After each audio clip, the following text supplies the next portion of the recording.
Dieter Tefts, gracias por recibirnos acá en la Fundación Champaquí. Estamos en la provincia de Córdoba, hermosa provincia de Córdoba. Nos encontramos con Dieter después de, no sé, como 20 años, una cosa así. Así que bueno, muy agradecido por poder dialogar contigo. Hace rato que queríamos hablar. Bueno, saber un poco cómo están, cómo estás, cómo están viviendo, están acá en la Fundación, cómo la están pasando, qué es de la vida de ustedes, Dieter y Käthe. En el momento estamos gozando algo que cuando entre tres colegas nos llegó la idea de hacer algo para gente anciana, ni pensaba que algún día voy a poder hacer uso de esta idea y que no era mala. ¿Quién es Dieter Tefts? El que está acá sentado. Y yo digo, el acuñado por Dios y por la vida. No sé, la vida misma hizo de mí y de nosotros dos lo que somos y así como somos. Nos tenemos que aguantar, no solamente a nosotros, sino entre todos. Y algo muy lindo, la riqueza de la vida entera, desde mi nacimiento hasta ahora. Como que el camino lo va formando a uno, Dios lo va moldeando a uno, ¿no? Yeah. Quizás no te hubieras imaginado Nunca. Cuando naciste, eras pequeño, viviendo en Alemania, que estaría... Nací antes de la guerra, pocos meses antes de la guerra, después 6 años en guerra, viendo todo esto, lo que uno no desea más para el mundo y el mundo tan terrible como está, siempre les ocurre gente que piensan que se puede lograr paz con guerra. Mi madre solo, mi padre era enfermero, diácono, y fue siempre en la Primera Guerra Mundial, como en la Segunda Guerra Mundial, como sanitario. Con mi hermana, mi madre, nos tenía que educar solo, 6 años ahí. Cuando llegó después de 6 años de la prisión de guerra, casi no quería reconocerlo como mi padre. Llegó ahí, sucio ahí, de la prisión de guerra, cuando lo liberaron. Tenía que haber sido bastante duro para él. Así era mi niñez. Mi familia, mis padres eran cristianos bien comprometidos con Dios y con la iglesia y nos educaron. Participé en escuela dominical. Después que Dios me ganó la fe también con ganas en el grupo juvenil. Y era muy lindo ese tiempo. A pesar de los años duros de ese tiempo en Alemania, ¿no? Porque eran la posguerra. Bueno, viviste la posguerra, Dieter. Claro. Duro, pero cuando uno mira ahora atrás, en parte mejor que hoy. Esa situación en Alemania los hizo unir y vivir en solidaridad uno con el otro para levantar todo eso. Todos se sacrificaron para levantar lo que no estaba mal. Todo lo contrario a lo que vivimos hoy en día. Claro, de chico teníamos que picar ahí los ladrillos de las ruinas para de estos ladrillos otra vez seguir construyendo. Las mujeres también. Y había entre nosotros, cada uno ayudaba al otro donde podía. Peor era la época de posguerra, cuando ya había comodidad. Cuando uno ya podía tener un auto. Después el vecino quería tener un auto mejor que el otro tenía. Y ahí empezó otra vez un egoísmo que hasta hoy está bastante pronunciado algunas veces entre las personas. ¿Y qué te llevó a ser pastor o a querer ser pastor? ¿O cómo fue el camino de...? Bueno, estoy agradecido a Tata Dios que al final resultó así. Un día, 2 mayores de nuestra congregación que trabajaron con el capellán de una prisión de jóvenes en la cárcel, acompañaron al capellán allá en charlas con jóvenes, prisioneros jóvenes. Pero ellos eran ya de edad, eran casados, tenían familia y pensaron necesitaban un joven que los integra a ese equipo para charlar con jóvenes. Y me preguntaron si estaba dispuesto a ir allá a ayudarles. Y la situación era esa que uno se dio cuenta, más o menos el 75% más no se logró. Era ¿cómo se llama? Reincidentes. Y pensaba, ahora ya es tarde, hay que hablar con los jóvenes antes, con la mayor parte posible. Y entonces sentí eso como necesario.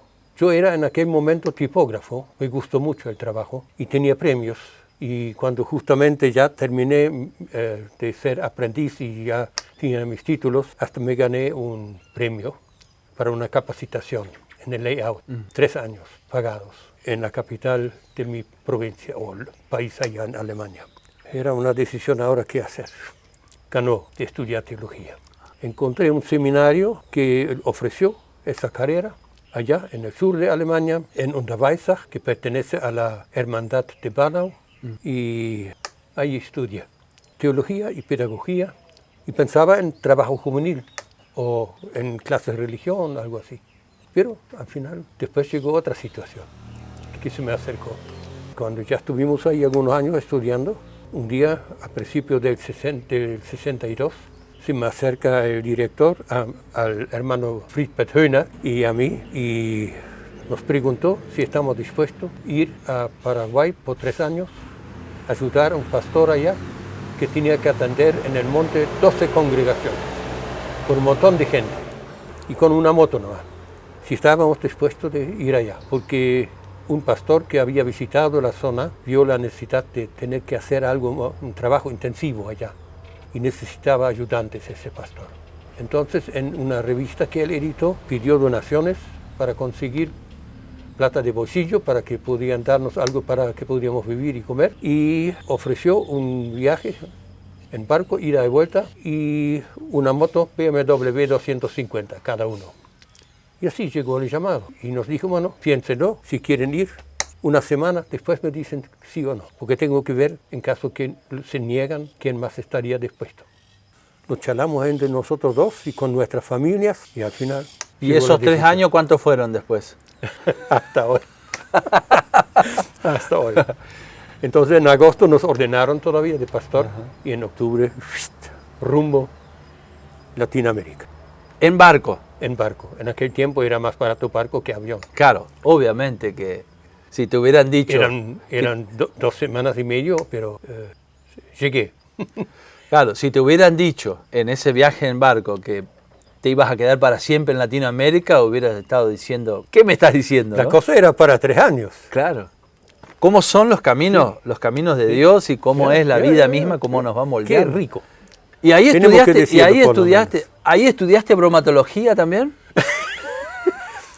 Bromatología, vamos a decir que esa es una cualidad de Dieter. Decimos bromatología porque Dieter siempre... Es parte de mi ser. Siempre está haciendo bromas y ruidos. Y al final la gente me aguantaron así. Siempre me acuerdo, cada vez que como una empanada me acuerdo, no es empanada, sino algo. Empamucho. Empamucho. Claro. Sí.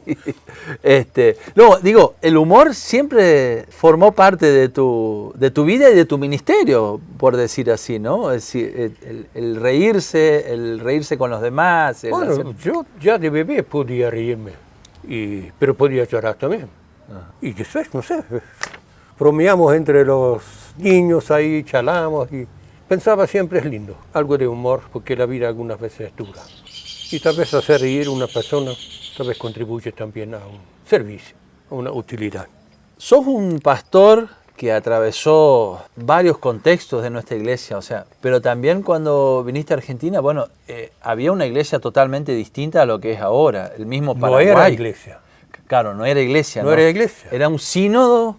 Sínodo evangélico alemán del Río de la Plata. Ajá. ¿Cómo fue la transición o qué? ¿Cómo viste eso? Sí, cuando después de estar de prueba por 3 años, me pidieron que me quedase porque faltaban pastores. En el 62. Cuando llegamos nosotros. Ajá. Y cuando ya... ¿Cuántos pastores alemanes y cuántos? 25. 25. Y 3 nacionales. 3 nacionales. En los 3 países. Y ahí cuando vi la necesidad de, cuando el presidente del sínodo, porque no se llamaba obispo, sino presidente, no presidente, sino probeste. Ajá. Probeste, no sé. Nos preguntó si queríamos quedarnos, porque la iglesia necesita, no tenían todavía estudiantes que están disponibles. Una iglesia que hablaba, o sea, en la que el alemán predominaba en toda la iglesia. Predominaba toda. Sí. Porque es interesante, nuestra iglesia es de origen de inmigrantes evangélicos en un país de confesión católica dominante. Sí. En el año cuando se formó la iglesia, era prohibido de hacer el servicio en castellano. Por esto nuestras primeras congregaciones que se formaron en Buenos Aires, en Montevideo y en Asunción, eran obligados también de formar escuelas alemanas, para que los chicos aprenden alemán para que podían tener clases de confirmación, Claro, porque no era prohibido de hacerlo en castellano. claro. Y ese era un sello típico de nuestras iglesias, como nuestra, la anglicana, la suiza, la ortodoxa y otros más. En comparación de otras iglesias que en el año 1867 recién llegó una ley que se podía también trabajar en castellano, que la Iglesia Católica ya no tenía más esa prohibición, tenían miedo de proselitismo. Claro. Y ahí llegaron las otras iglesias de misiones, por ejemplo, bautistas, metodistas y todo esto, pero recién a partir de ese momento. Y de esos 25 pastores alemanes y 3 nacionales, ¿eran el contexto de cuando estabas haciendo el vicariato? Sí. No, el vicariato no, ya viniste ordenado. Ya ordenado, Sí. sí. Cuando estabas ahí en el Paraguay, Sí. digamos. Pero trabajamos como vicario allá, junto con Sí, el sí, claro. pastor allá. Era el primer lugar donde Sí, estabas trabajando. eso. Y entonces la iglesia en el 65 deja de ser un sínodo alemán y pasa a ser... ¿Cómo percibiste eso? ¿Por qué se tomó esa decisión? Fíjate, en aquel momento, la mayor parte de los miembros ya no eran más alemanes, digamos tal vez descendientes alemanes. Sí, sí, pero no nacidos en Alemania. Pero no nacidos en Alemania, ya en segunda, tercera generación estaban Claro. en ese país. Y entonces también dominaron muy bien el castellano. Y el alemán, algunos ya ni hablaron más alemán. Claro. Entonces el sínodo vio la gran necesidad de arraigarse más en estos países y usar el idioma de estos países. No solamente para su atención a sus miembros, sino de vivir también como una iglesia que también requiere la misión, de servir a todo el mundo. Entonces era necesario usar el idioma para que también con el idioma y con el hecho se podía dar el testimonio cristiano en estas zonas, para que una iglesia está llamada. ¿Fue difícil el proceso? ¿Fue natural? ¿Cómo fue? Tenía sus heridos, porque había gente que vieron más necesario su carácter étnico y idiomático que el servicio. O sea, Y hubo controversia, digamos. hubo controversia, peleas y había también gente que abandonaron la iglesia por esas razones. Que querían seguir siendo una iglesia alemana. Sí. Vieron esto como importante. Sí, sí. Y entonces sabía que era un proceso durante varios años, no era de a golpe, que los pastores eran llamados de servir, a acompañar esa comprensión entre la membresía, que era necesario y es necesario ser una iglesia y no ser más un sínodo dependiente de Alemania, sino bien autónoma acá en esos países. Claro, un proceso que habrá requerido diálogo, paciencia y que, bueno, pero naturalmente se terminó dando, ¿no? Y en ese interín... Yo me recuerdo, solamente para mostrar eso todavía en los días de hoy casi, había un colega tuyo acá, en Villa General Belgrano, que iba a visitar, tenía el aspecto bien descendiente alemán, iba a visitar un miembro acá de la congregación y empezó a hablar en castellano porque no dominaba el alemán. Y en la visita, y el miembro dijo, si usted no habla alemán, no hace falta que me visita.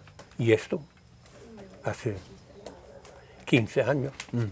Y fíjate cuánto tiempo ha pasado y aún, digamos, todavía persiste esta tensión entre lo étnico, iglesia étnica y iglesia, digamos, abierta en el contexto, ¿no? Empezó un proceso allá de necesidad de pastores, mayor cantidad. Porque en aquella época había una migración interna, se formaron nuevas congregaciones que precisaron que eran filiales de pastores que tenían que viajar mucho tiempo y precisaron pastores propios. Y había también una inmigración de brasileros alemanes, principalmente en Paraguay y Misiones, que también formaron nuevas congregaciones que al final eran tantos filiales que un solo pastor no los podía atender. Y así era necesario que el cuerpo pastoral empezó creciendo y siempre más y más nacionales, y nosotros llegábamos a ser bichos raros acá. pocos bichos raros ahora entre todos los bien arraigados. Lo decís con alegría, digamos. Con alegría, sí, porque sí. no. Claro, porque uno ha podido por lo menos servir en algo de esto también. Ajá. Claro, y liberar una iglesia a más independencia. Sentís eso, que al sí. pasar a tener más pastores locales, o sea, nacidos acá en el Río de la Plata, la iglesia tuvo más independencia y sí. más identidad propia. Sí. ¿Sí? Sí. Sí. Y era más fácil para los pastores nacionales poder servir en porque no solamente por el asunto idiomático, sino también habiendo tenido su escuela, sus estudios acá en este país, viviendo en este país, educado en casas de personas de tercera, cuarta generación aquí en este país, pueden mejor servir como instrumentos en la misión de Dios. ¿En qué congregaciones trabajaste? Sos uno de los pocos pastores que trabajó en Argentina, Uruguay y Paraguay, los 3 países de la IERP. Bueno, me agriollé en Paraguay, un poquito de guaraní nomás. La mejor palabra que conozco en guaraní es ¿sabe lo que es? No. Oscuro. Ah. No es negro, oscuro. Ajá. Es como asustarte. Y tiene esa forma de que te asustas. Sí, hermoso. Y hay varias palabras, como en castellano, como fracaso. Ajá. Hay fracaso. Y dice fracaso la palabra. Scheitern en alemán no dice nada. Fracaso es, sí. Se rompe algo. Sí. ¿No? Sí. Así hay en cada idioma algo. Y bueno, empecé en Paraguay, el hablante. Después Mendoza, 9 años. Ajá. 5 años en General Ramírez, en Entre Ríos. 6 años en Montevideo. 13 años en la congregación que conoces muy bien, en Alem, en Misiones. Ahí al final me achicheré mucho por el calor. El calor, sí. Y bueno, 3 años acá, de director en la fundación, y ahora varios años de jubilado. Ah, en Bolivia también, sí. Bolivia estuviste ayudando, colaborando con la iglesia. Eso era la joya de la condecoración que pudo conseguir. Y hoy en día una iglesia que crece. Yo estuve en el 2022, en diciembre de 2022, un campamento de jóvenes con más de 300 jóvenes. Yeah. Una iglesia que floreciente. Yeah. Y el 90% de la comunidad son indígenas. Yeah. Y estuviste ahí ayudando también en la organización y demás, ¿no? Fuiste muchas veces. Sí, porque justamente tenían una estructura que era muy pasto central y falleció en un accidente automovilístico el presidente y que todo dependía de él. Entonces pidieron una ayuda a la Federación Luterana Mundial para que les asesoren un poquito cómo organizar una iglesia autónoma también bien funcionando en forma congregacional, no tan pastoral de jerarquía. Porque tenía muchos servicios bien prácticos que funcionaron muy bien. Educación, servicio con las mujeres, necesitados, escuelas tenían y todo esto. Pero todo era en la mano de una persona y necesitaban ahora institucionalizar. Y entonces la Federación Luterana Mundial pensaba de que era tal vez mejor preguntar a la ayuda de un pastor de Brasil porque conocieron la misión con los indígenas. Ajá. Y tal vez un pastor jubilado que entiende algo de esto. Y había un pastor brasilero que llegó allá, pero no aguantó ni 2 días la altura de La Paz. Claro. Y ya tenía que por salud abandonar la altura y otra vez volver a Brasil. Entonces la Federación Luterana Mundial se dirigió a la IERP. Y entonces la junta directiva pensaba, preguntamos a Dieter ahí, que ya no tiene nada más que hacer. Y ahí fue Dieter. Entonces, era lindo. ¿Cómo me aceptaron? ¿Cómo pude comer como ellos con las manos así nomás y convivir con ellos allá, sus necesidades? Era muy lindo. 9 veces pude ir allá, siempre en etapas así, dándoles deberes, como pensar ellos, para que no era dependiendo de mí. Claro. sino que podrían lograr entender de que ellos lograron estructurarse. Y estaban muy contentos. Y yo también. Porque fíjate, un alemán allá, del norte, ser amigo, hermano de la fe, de un autóctono. ¿Qué más? Hermoso, sí, Uf. sí, hermoso. Dieter, y todo lo que tiene que ver con lo diacónico, ¿siempre estuvo muy presente, digamos, en tu trabajo pastoral, en lo que Dios te fue moldeando, como dijiste al principio? Ya ¿no? ahí en la presión, allá en Alemania. Ajá, Es un trabajo diacónico. sí, sí. Era pastoral también, en cierto sentido, pero era más bien más práctico, diacónico ya. Claro. De estar al lado uno que se ha arruinado su vida y darle una mano. Y así había mucha gente que la vida los arruinó. Muchas veces personas, seres humanos arruinando a otros, persiguiéndolos y haciéndoles sufrir, torturándolos. Y era lindo que uno pudo dar una mano en todo esto. No siempre fácilmente comprendido por las congregaciones, pero tuvo muchas situaciones, como yo he dicho, soy un acuñado por Dios y por la vida. Muchas veces las mismas circunstancias me ayudaron. Por ejemplo, en la época cuando en Chile, era pastor en Mendoza, cuando en Chile llegó al gobierno por selección, por elecciones, Allende, por democracia. Ahí, por la reforma agraria que ellos pensaron y por situaciones ideológicas, había gente que sufrieron, que vieron que tenían que salir de este país para posibilitar el futuro de su familia ahí en el país, para minorar la familia y salir afuera a otro país para que por lo menos el resto pueda seguir sobreviviendo. La reforma agraria hizo mucho estrago en muchas partes de esa zona, porque una hectárea no rinde el mismo en un desierto que en zona fértil. Y ahí la reforma agraria era mal instrumentada. Claro. Tal vez bien pensado al principio en algo, pero mal instrumentado y administrado. Y sufrieron muchos. Y al final, cuando ahora cambió el gobierno, Cuando se produce el golpe de Estado. el golpe de Estado por Pinochet, el presidente de la iglesia en Chile, de la iglesia hermana nuestra, Sí, sí. el Frenz, me llamó para instrumentar una ayuda a los refugiados. Helmut Frenz. Helmut Frenz.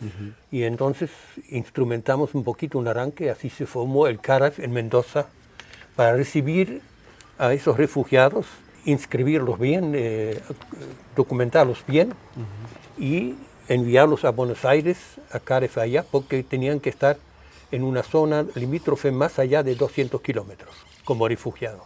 Tenían los días protegidos, al principio no, pues no podíamos trabajar junto con ACNUR todavía enseguida, y lo logramos en febrero recién. Por esto, en aquel tiempo, de octubre, fin de octubre hasta, de septiembre, del 11 de septiembre hasta febrero, teníamos los refugiados, 4 o 6 personas, en nuestra casa. ¿En la casa de ustedes? En la casa, ¿no? No había. Otras iglesias metodistas tenían un salón, tal vez, etcétera. Nosotros no teníamos esa disponibilidad. Y pensaba tener que yo tenerlo. ¿no? Y seguir mi pastoral. Yo tenía que salir a visitar a mis cultos en San Rafael, en Aldea, en General Alvear, y en Real del Padre, y en San Juan, y hacer todos los trabajos pastorales. O sea que Y en entonces ese momento... estaba Quete solo con ellos. No sé cómo logramos de que podíamos con nuestro sueldito alimentarlos por lo menos esos meses. Ellos de vez en cuando trajeron algo porque fueron abusados también por empleadores, porque normalmente como refugiados no pueden trabajar. Entonces consiguieron trabajo y después de una semana o 2 semanas preguntaron a ver si no les podían pagar algo porque tienen que vivir. Entonces dijeron, si no, espera hasta que le puede pagar algo, porque está prohibido darles trabajo y lo podemos denunciar. Y así se abusaron de ellos.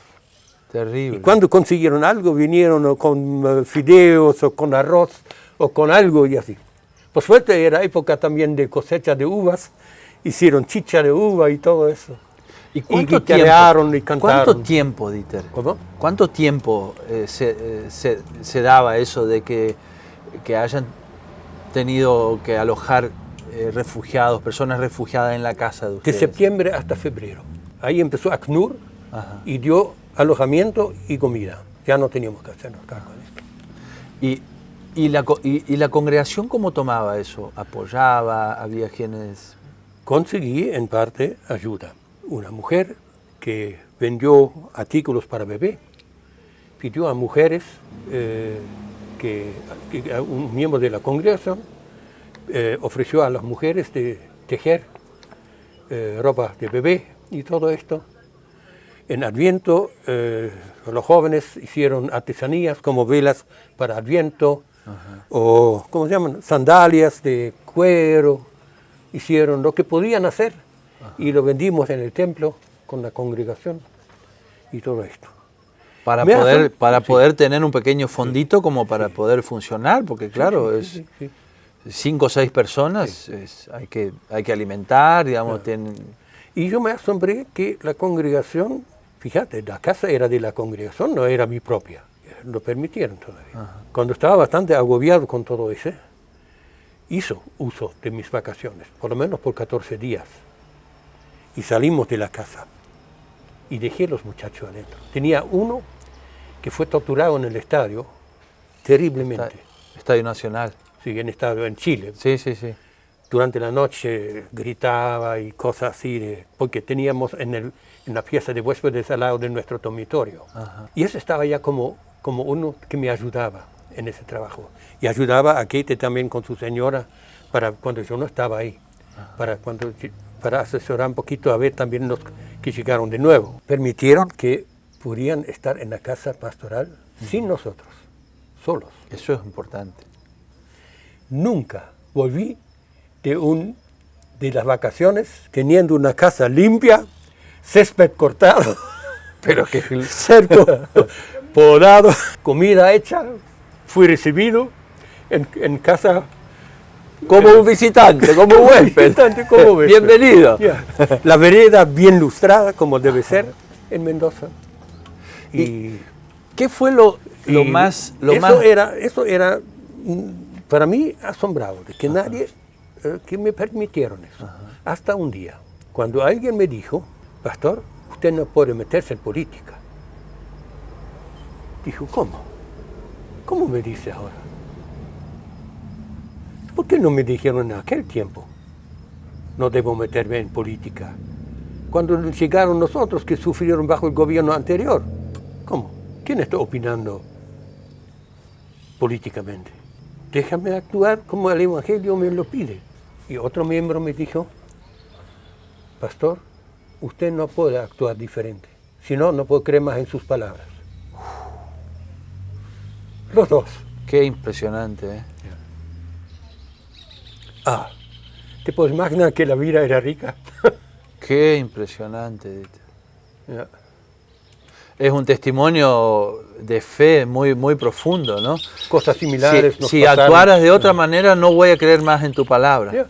Eso es una caricia al alma, una fortaleza tan grande. Como en Montevideo también, en un momento cuando había roces ahí con la congregación, alguien que era representante de una empresa alemana, religiosamente en el culto todos los domingos, dijo ahí cuando tuvimos un encuentro congregacional para el futuro de mi decisión si me quedo en Montevideo o no, había una discusión, y entonces cuando él se levantó y dijo, al pastor, sí, y he escuchado tal vez que hizo en sus predicaciones referencias políticas, sí, pero nunca eran referencias políticas partidarias, porque el pastor no puede predicar sin política.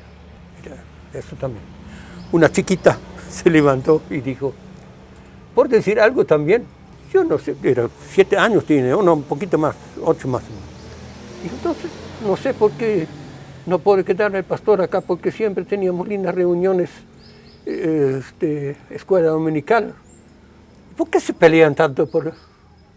No entiendo eso. ¿Por qué no lo dejan acá? Dejen que los niños vengan a mí, dice Jesús. Esos eran momentos Qué fuertes. aprendizaje para los adultos, ¿no?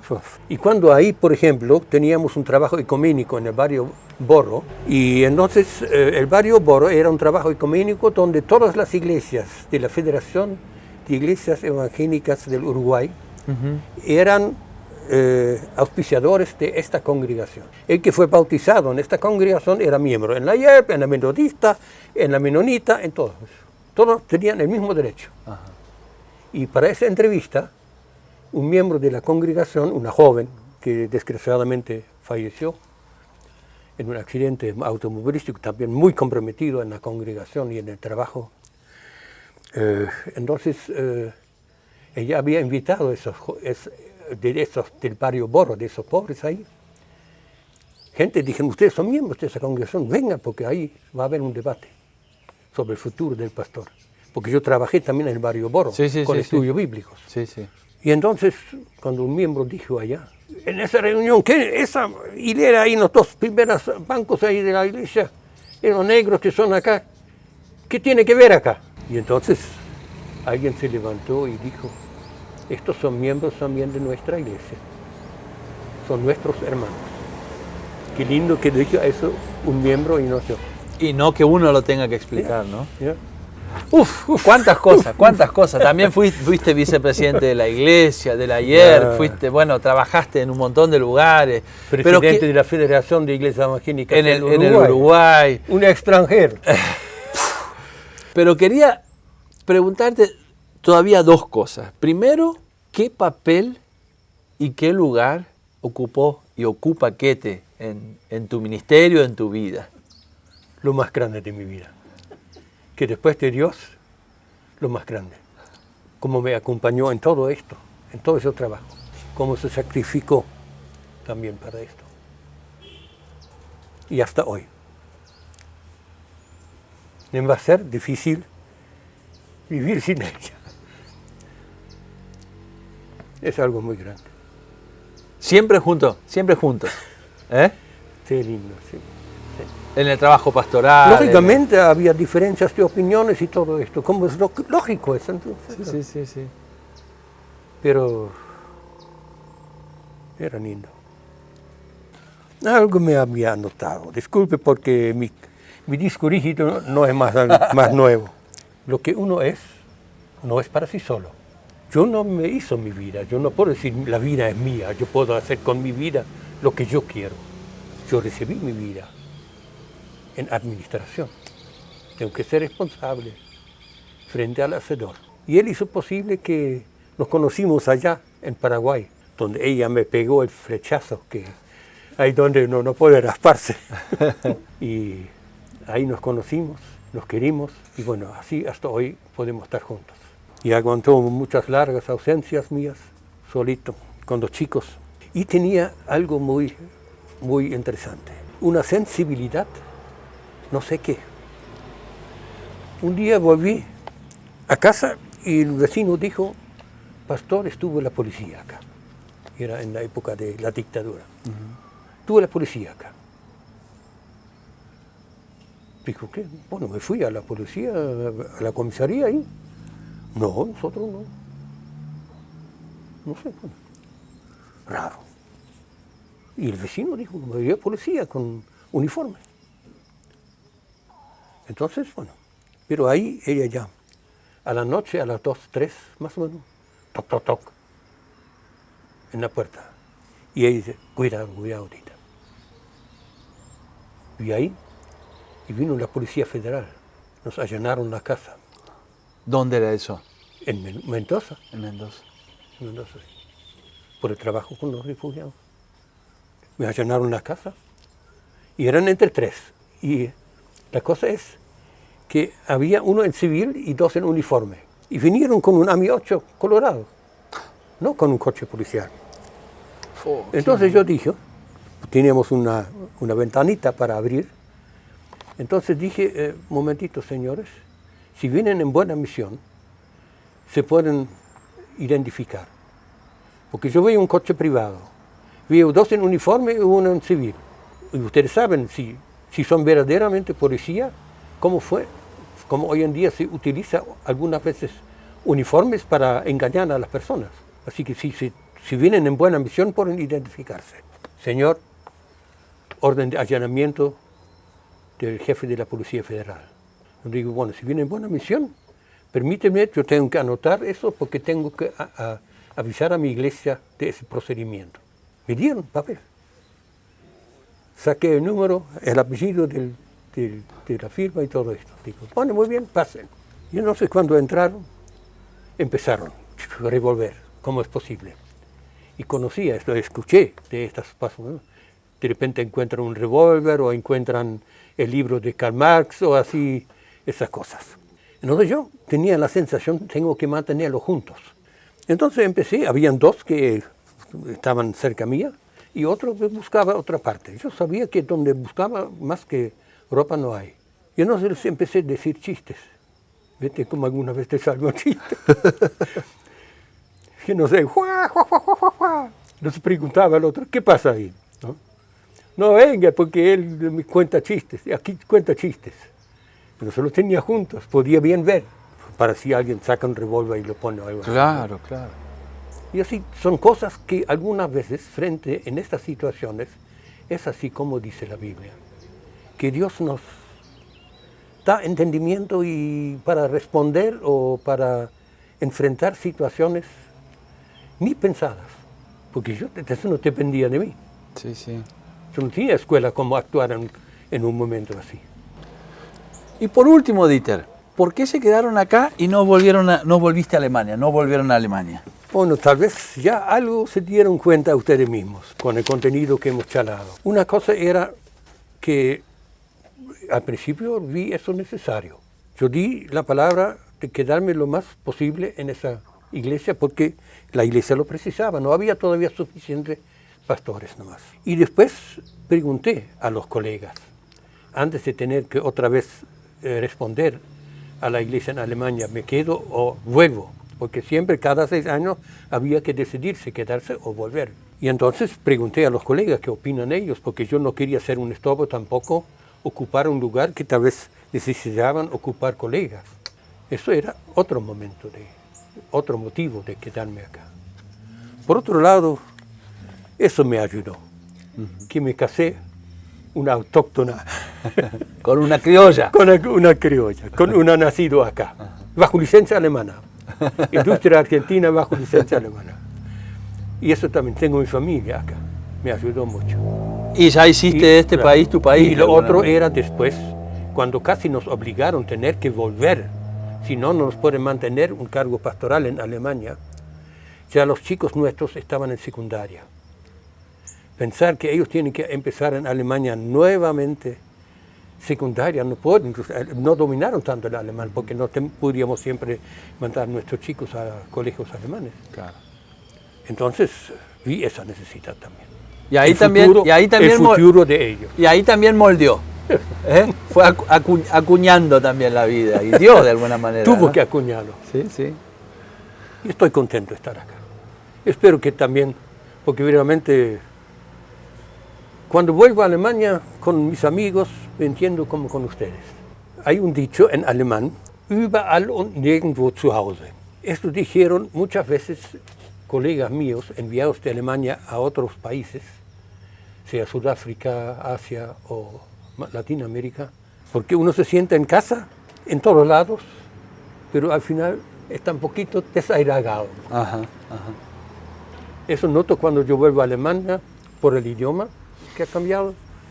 Y esto vuelvo algunas veces, veo acá también que aquí cambiaron cosas o hay cosas todavía de... Entonces, por ejemplo, en casa muchas veces nos gusta con mi esposa de hablar en alemán. Eso llevé de allí para acá. Y algunas veces nos gusta cuando estamos en Alemania charlar en castellano. Es muy interesante eso. Sí. Eso significa algo ha dejado cada zona en la vida de uno. Ha marcado. Y es así y es la Acuñado. realidad. Exacto. Me gusta eso, Dieter. Muchas gracias, Dieter. Acuñado. Si uno quisiera podría hablar 2 horas más seguro, pero agradecerte mucho. Usted se puede imaginar qué rico que siente uno que Dios nos ha dado esa vida. Así esa vida como era, con sus buenas y con sus malas.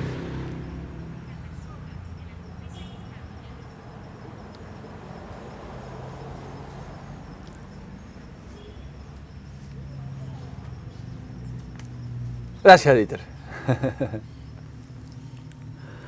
Bueno. Y gracias a ella. Sí, muchas gracias.